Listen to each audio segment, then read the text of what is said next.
great to be back home on Artspring, even if it's just for a few hours. This is a frenetic campaign, and the Green Party has so much momentum. We're really excited in our Green Party campaign here in Sandy's Gulf Islands. We truly believe we're on the cusp of electing our first Green MP for Canada. Most of you know me. I won't go into too many more details about myself. David covered most of the facts that you need to know. I want to get straight to the point. Actually, 3 points. One is leadership, the other is economy, and the other one is accountability. We have a leadership deficit in this country. We have so many issues confronting and challenging Canada, important serious issues like climate change and the issues that are connected to that, such as rising energy prices, such as food shortages. We saw the first glimpse of that in the spring. Our crumbling infrastructure in our communities.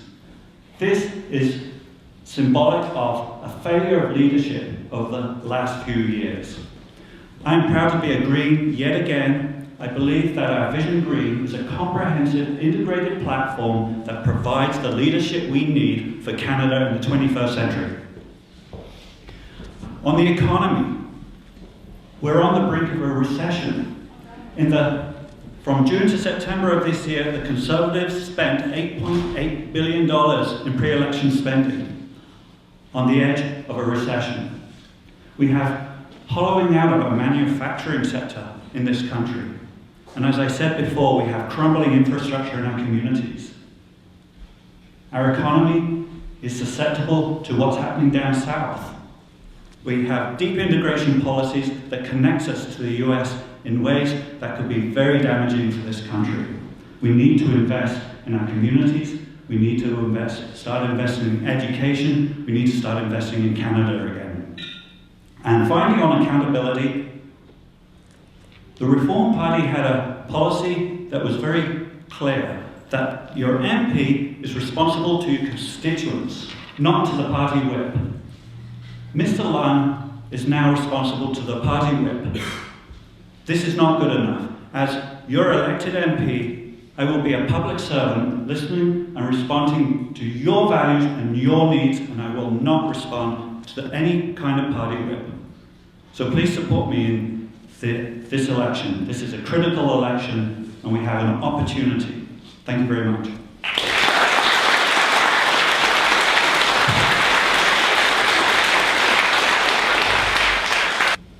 My little card says, "Be the change you want to see in the world." And my campaign signs say, "Change the climate in Ottawa." And I have to say, knocking on the doors in the last few weeks, people do want change. An extraordinary thing has happened in the last few months.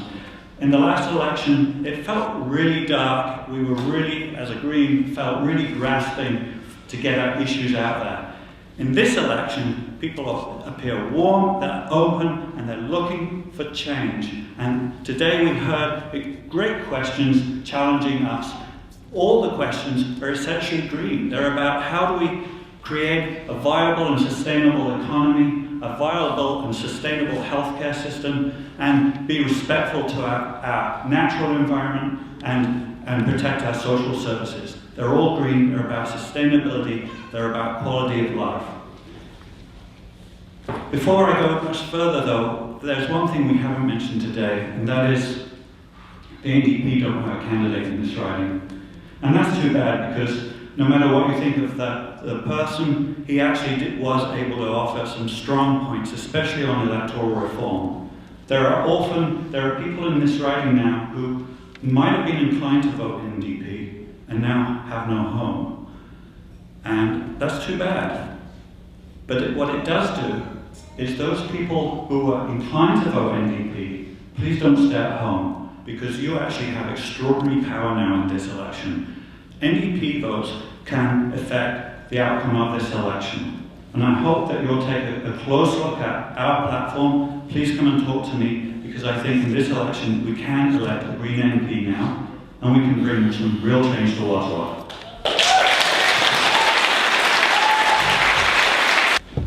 Just very briefly, I really am looking forward to the questions here. I have very little to respond to my fellow candidates, other than to point out Gary Lunds seems very proud in the cut to the GST, which every economist in Canada, except Stephen Harper, believes was a ridiculous thing to do. We understand that fish farms are an ecological disaster. We know that it's destroyed wild fisheries in Norway, and it's doing the same here. So the Green Party platform is the federal government needs to work with the province to stop any further open fish nets on the coast and to phase out the existing fish farms.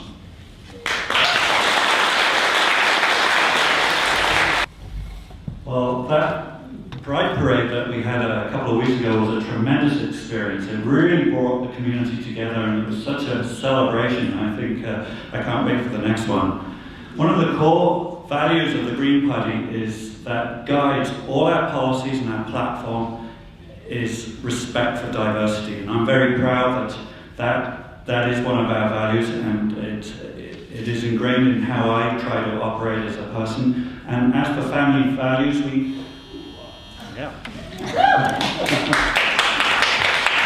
and it comes back to another core value of the Green Party, which we all try and uphold, which is non-violence. And that doesn't just mean no violence, it means helping to create a culture, a positive culture of cooperation, and which leads to the next part of the question about electoral reform. If we feel somehow excluded from the process, from democracy, then how else are we supposed to feel included and cooperate? We do need to change our system. It has to be more cooperative, and one way is to reform our electoral system, and the Green Party supports that absolutely. We need to work towards, I believe, coalition governments. The current minority governments are dysfunctional, and we need to help move towards more effort towards cooperation in our government. Well, just a quick reminder again that the Green Party principle, one of them is non-violence, and that means, from a practical point of view, that Canada needs to restore its diplomatic muscle around the world. We're giving it up by pursuing deep integration with the US, and the Green Party is committed to scrapping SPP, Security and Partnership. Because SPP, part of the program is incremental militarization in conjunction with the US. We need to stop that now.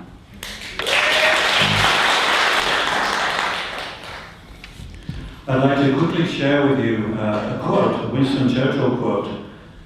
It was World War II, and in Parliament it was proposed that arts and culture funding be cut. And Churchill stood up and said, "If we can't fund arts and culture, then what are we fighting for?"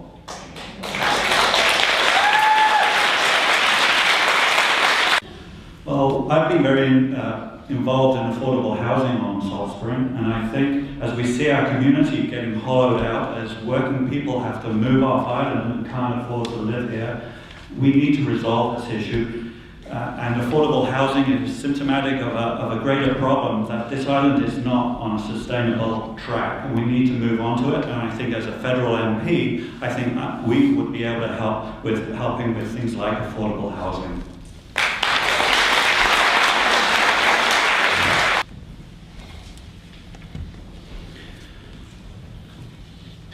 One of the things that we are struggling with here in Canada, you mentioned what are we going to do with young people. I think we need a massive investment in our education system. Our education system needs to be accessible and affordable, because if we are to improve our economy, we need trained people, we need educated people who have the creativity and the resources to meet the demands of the 21st century.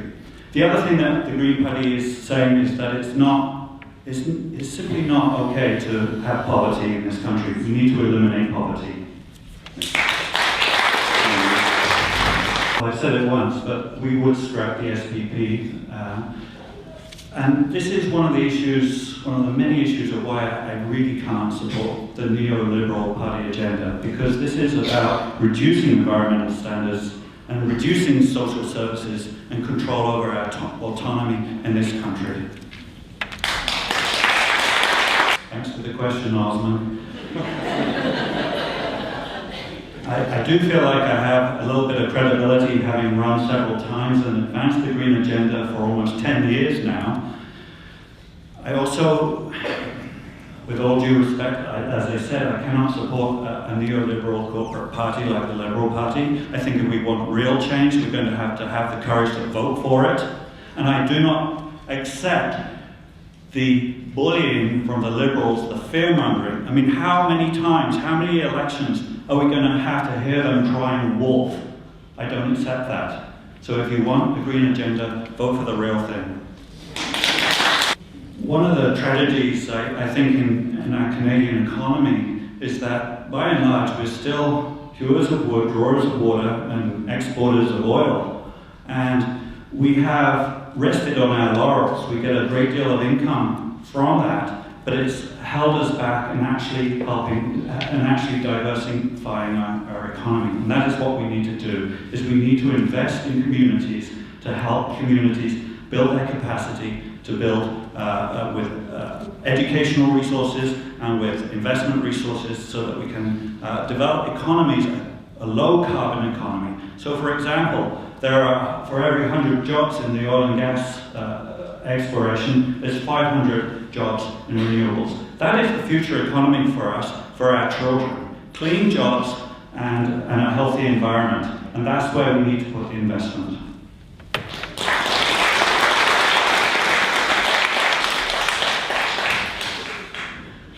Well, the Green Party, I have to say it again, would scrap SPP. We need some democratic renewal in our government if we are to be truly heard. We need to stop the influence of the whip so that party backbenchers actually serve you rather than their parties. And we need to abrogate NAFTA. Gary Long talked about public health care and social services, yet those are under threat because of NAFTA. Also, our bulk water, we might have bulk water export under NAFTA. Our energy supplies are under threat because of NAFTA. So we need to abrogate that and have a fair trade deal. Federal level would have to be take into account what's happening at the provincial level. And it's encouraging that our province is taking the lead on this. And what I would suggest, though, is that I'd like to just point out that I don't think the federal Liberal carbon tax is really adequate enough. I mean, if the Liberals believe that climate change and adjusting to a low carbon economy is that serious, why are they starting at $10 a tonne? When Environment Canada did a study last year, they analysed what $50 a tonne would cost Canadians, and it would actually come out neutral for the economy. So that's where the Green Party stands. Well, I haven't seen any voluntary GMO labels on food, so it's not working.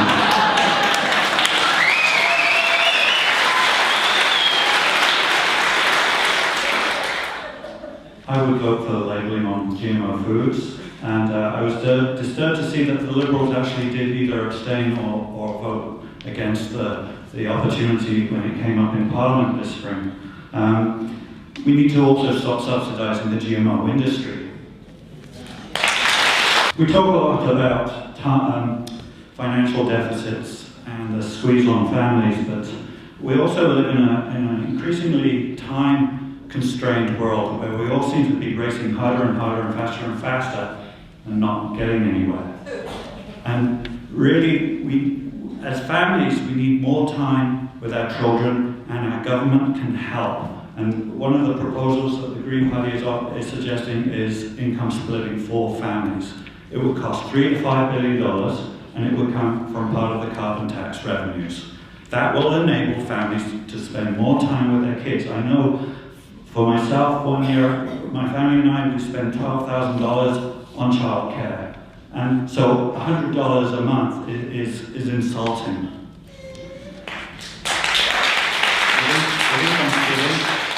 It would have enabled my wife or I to have spent more time at home. We could spend more time volunteering in our community, running for politics.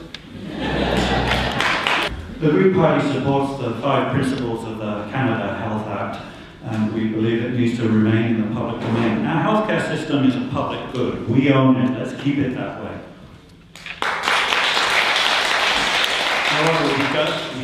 run the risk of a NAFTA challenge if from American for-profit business, and so we need to guard against for-profit healthcare setting up in this country, because that is going to undermine what we already own. There are many areas which we could talk about healthcare. One of the fastest rising areas of healthcare costs is pharmacare. I believe we need a national pharmacare program to keep control of our drugs. The social issues, I believe, that contribute to crime are things like poverty. That is why we need to eliminate poverty in our society, and that is why the Green Party is so focused on that in our program. Another area we need to deal with is drugs and illegal drugs in a society. We need to treat addiction not as a criminal issue, but as a health issue.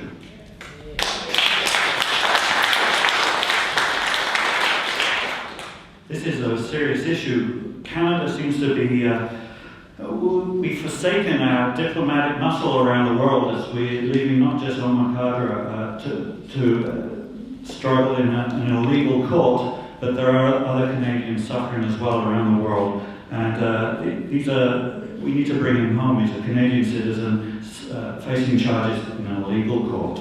The climate crisis is something that we've been aware of for at least 20 years. It's been a slow motion unfolding. Now, as we become more and more aware, it's clear that we have lacked the leadership, and we currently lack the leadership to do anything about it. That's what we need, is true leadership to use the myriad of solutions that are already being used out there around the world that are helping to reinvigorate our other economies. Why are we being left behind?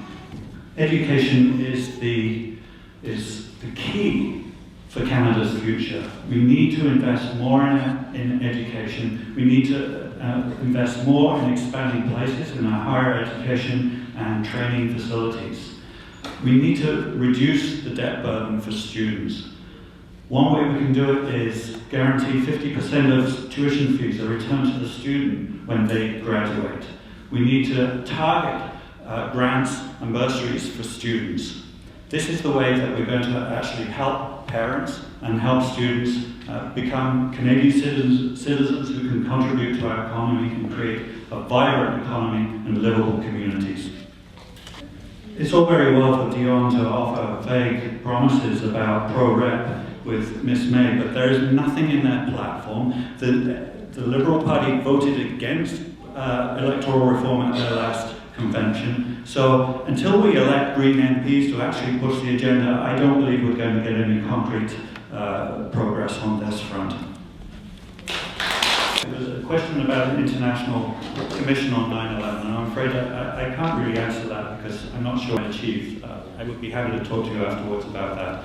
And as for Afghanistan, we went in, the Liberals took us into Afghanistan.